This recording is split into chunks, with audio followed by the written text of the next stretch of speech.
قبلہ غلام عباس رتن صاحب کی بی بی نے ذاکری قبول فرمائی ہے، اسی طرح سے اس کی مجلس کو بھی قبول فرمائے۔ سامعین گرامی، آپ حضرات کے سامنے بڑی مختصر سی گفتگو بانی مجلس کی حیثیت میں عرض کرنا چاہتا ہوں۔ قبلہ کعبہ ہمارے مربی و سرپرست مخدوم بابا سید نزاکت حسین شاہ صاحب مجلس اعزاز میں جلوہ فگن ہے۔ جس قوم کو معاویہ نہیں مٹا سکا اسے طالبان کیسے مٹا سکا؟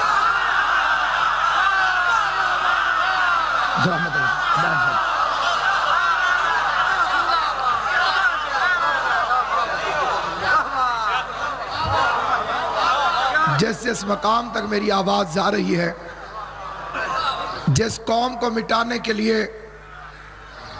یزید، اس کا باپ اور اس کی دادی کی کوششیں ناکام ہو گئی ہوں،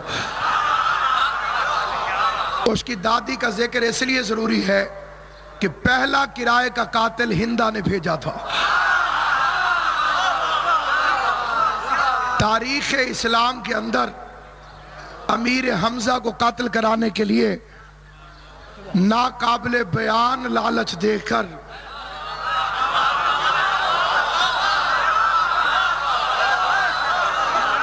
وہ لالچ جسے بیان کرنے کے لیے امام حسین آپ کو سلامت رکھے، تہذیب منبر جن کو بیان کرنے کی اجازت نہیں دیتی، ویشی نامی حبشی کو حمزہ کے قاتل کرنے کے لیے پہلا کرائے کا قاتل بھیجنے والی معاویہ کی ماں ہندہ تھی، اور پہلا خون کا نذرانہ پیش کرنے والا کلمہ حق کی خاطر سپاہی مصطفیٰ، شیر محمد مصطفیٰ حضرت امیر حمزہ تھا۔ اس دن سے لے کے چکوال تک نہ ہندہ کی اولاد بدلی ہے، نہ حمزہ کے پیروکار بدل۔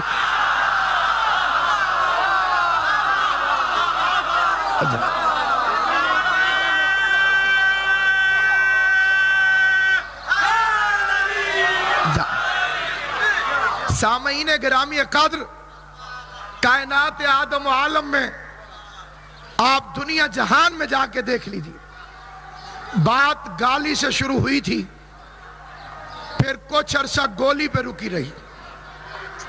شیعوں کو پہلے گالیاں دی گئیں، جب بات شروع ہوئی تھی ابتدا گالی سے ہوئی تھی، گالی کے بعد بات گولی پہ آ گئی۔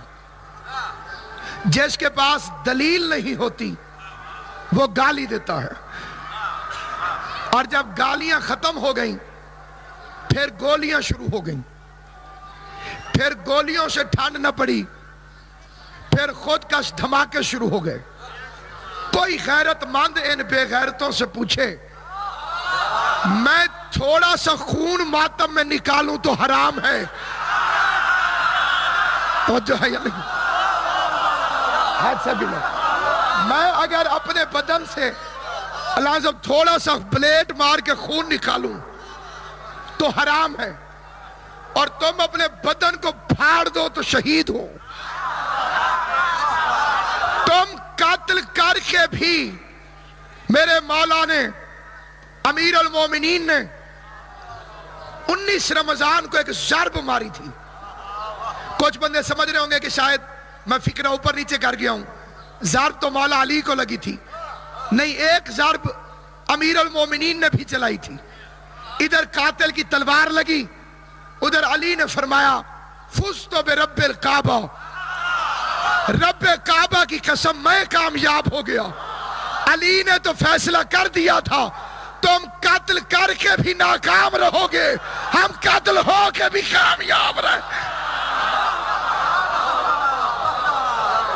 سامعین گرامی، یہ کچھ حضرات کی خاموشی، کچھ حضرات کی گھبراہٹ اجنبیت نہیں ہے۔ 1400 سال سے میرا مذہب تلوار کے اوپر چلتا ہوا، کمینوں کا مقابلہ کرتا ہوا، ویشیوں کے ساتھ ساتھ مقابلہ کرتا ہوا آج تک پہنچا ہے۔ اگر کوئی سمجھتا ہے کہ امام کے ظہور سے پہلے مکمل امن ہو جائے گا تو وہ خوش فہمی میں مبتلا ہے۔ اگر کوئی سمجھتا ہے کہ امن ہو جائے، یہ چوری کھانے والوں کا مذہب نہیں، یہ حلوہ خور قوم کا مذہب نہیں، یہ حجرے میں تبلیغیں کرنے والوں کا مذہب نہیں۔ تم کربلا سے زیادہ خطرناک حالات پیدا نہیں کر سکتے، اور اس کوفہ جدید میں مصلحت کی شپر اٹھا کر اس قوم کو شیرازہ بکھیرنے والے لوگ صرف اس بنیادی بات پر آپ حضرات کی توجہ چاہ کے میں آپ حضرات سے اجازت لے رہا ہوں۔ آپ ایک ایسے دور میں زندہ ہیں جو ظہور امام سے قریب تر ہے۔ اس میں امتحان بڑھتے چلے جائیں گے۔ اس میں دو طرح کے لوگ ہیں، ایک وہ جو خود بھی غیرت سے نابلد ہیں اور بے غیرتی کی گولیاں تقسیم بھی کرتے ہیں۔ اس کی ابتدائی سٹیج وہی ہے۔ علامہ صاحب آپ اپنے پیروں کا ذکر کیجئے گا، ہمارے پیروں کا ذکر کوئی کم ہے جو ہم ان کا ذکر کریں؟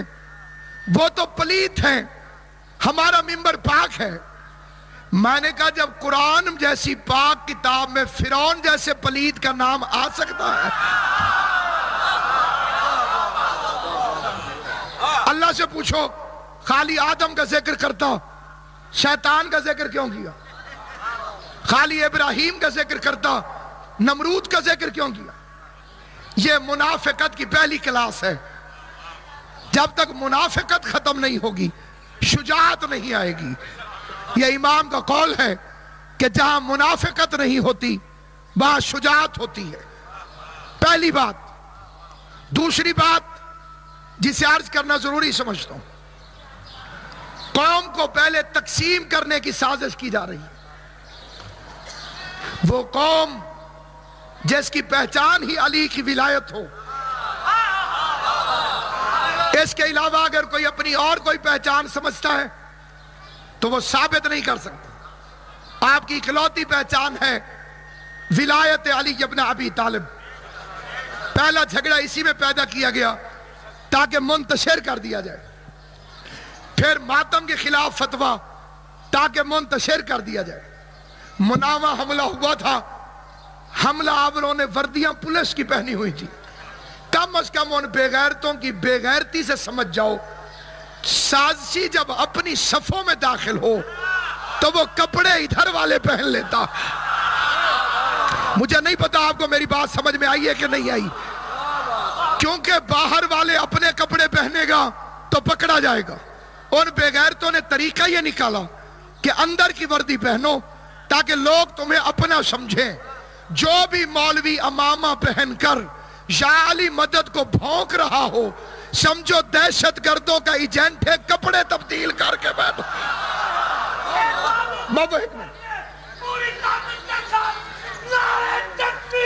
اللہ اکبر،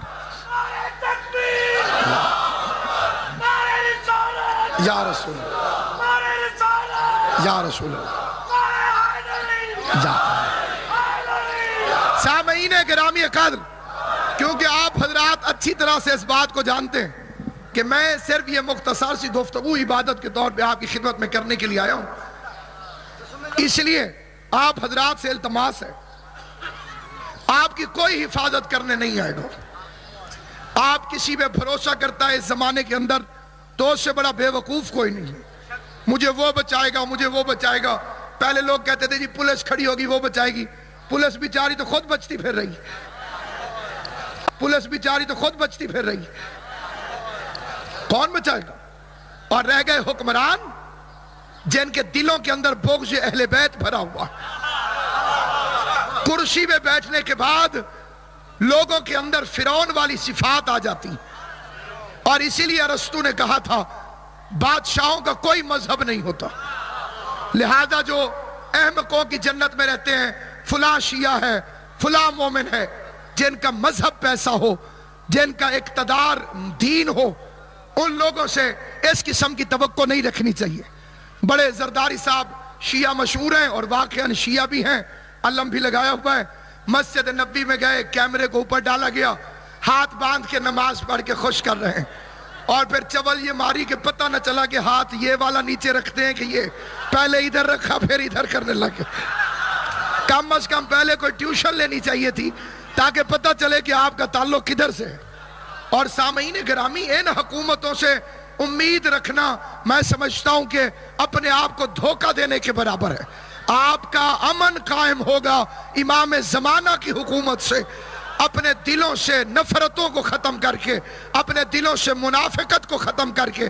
امام زمان علیہ السلام کی عزت اور عظمت حضرت امام جعفر صادق علیہ السلام نے فرمایا، بسم اللہ الرحمن الرحیم. امام فرماتے ہیں اگر کوئی بندہ گھر سے نکلے اور اسے زمین اور آسمان کے لشکر گھیر لیں، گھر سے نکلے زمین اور آسمان کے لشکر گھیر لیں، تو اسے چاہیے کہ پڑھے بسم اللہ الرحمن الرحیم، والسماء ذات البروج والیوم الموعود وشاہد ومشہود، قتل اصحاب الاخدود النار ذات الوقود، اذ هم علیہا قعود وهم علی ما يفعلون بالمؤمنین شہود، وما نقموا منهم الا ان يؤمنوا باللہ العزیز الحمید الذی له ملک السماوات والارض واللہ علی کل شیء شہید. ان الذین فتنوا المؤمنین والمؤمنات ثم لم يتوبوا فلهم عذاب جہنم ولهم عذاب الحریق. ان الذین آمنوا وعملوا الصالحات لهم جنات تجری من تحتها الانہار ذالک الفوز الکبیر.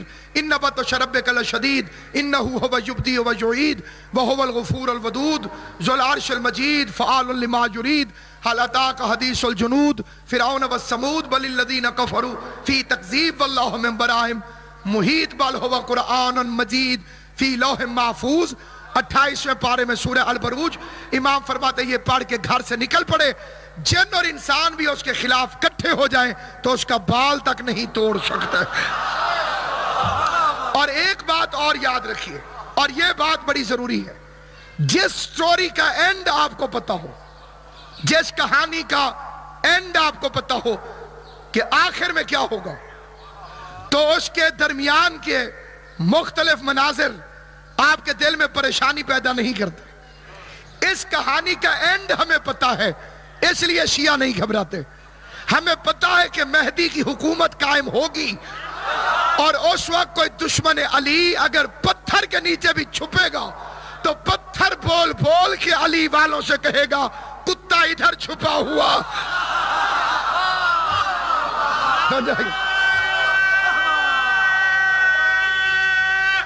حیدری.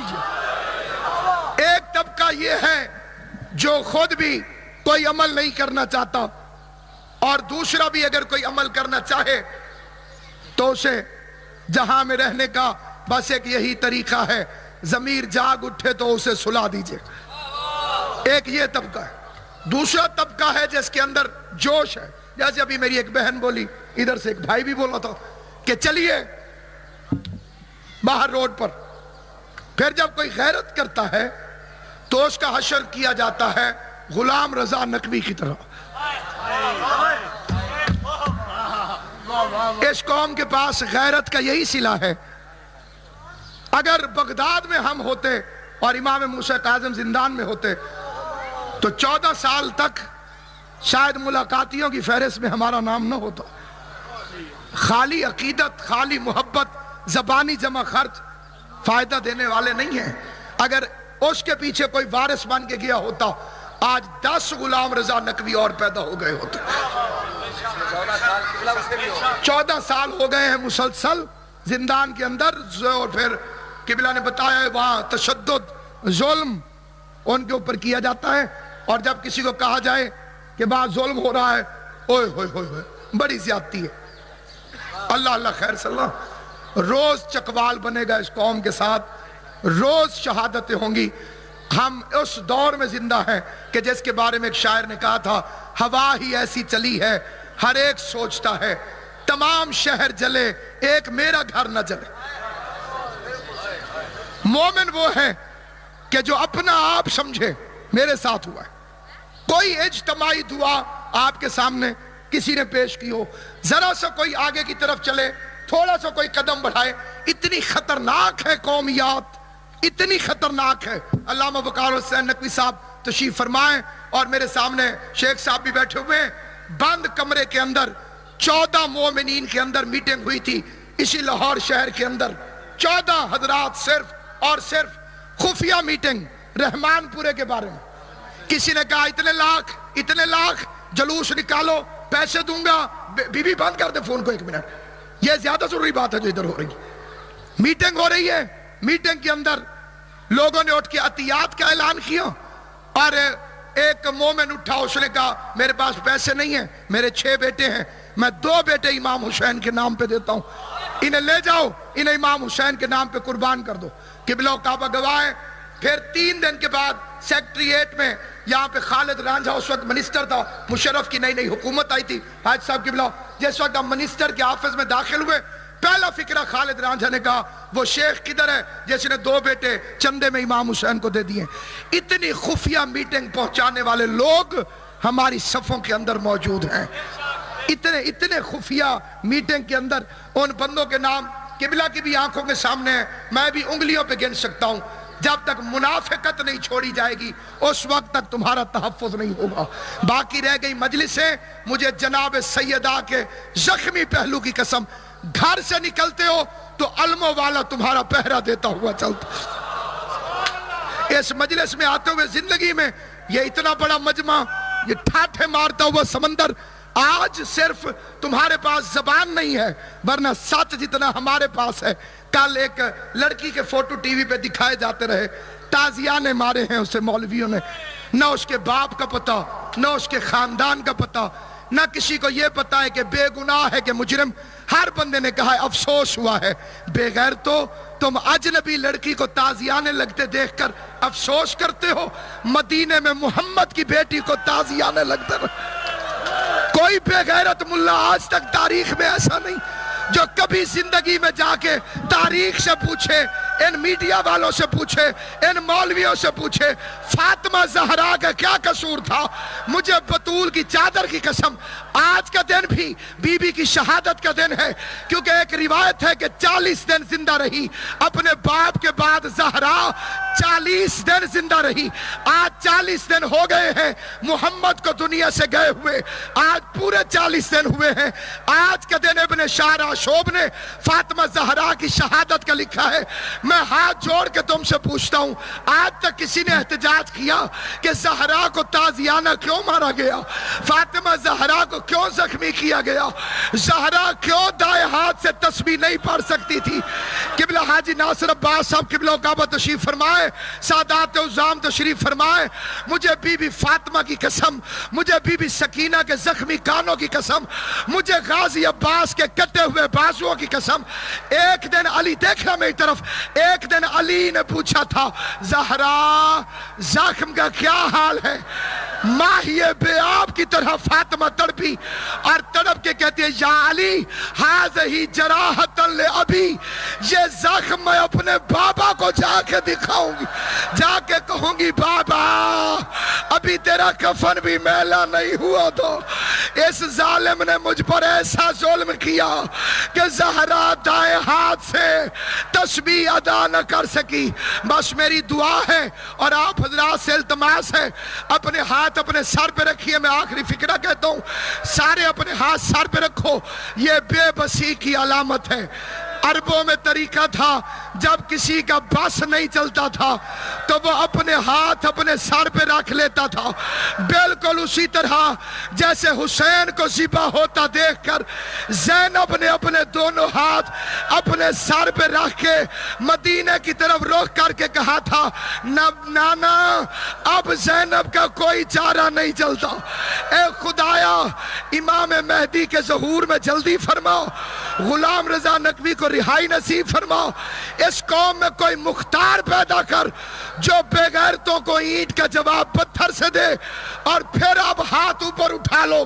اللہ کا وعدہ ہے میں مومن کی دعا قبول کرتا ہوں. میں گناہگار ہوں, ضروری نہیں کہ میری دعا قبول ہو, پتہ نہیں کس کی آمین کو بی بی قبول کرے. جتنی طاقت ہے آمین کہنا. یا اللہ حسینیوں کے دشمنوں کو دنیا و آخرت میں ذلیل فرما. یا اللہ عزاداری کی حفاظت فرماؤ، حسین کے دوستوں کی حفاظت فرماؤ، اہل بیت کے دشمنوں پہ لعنت۔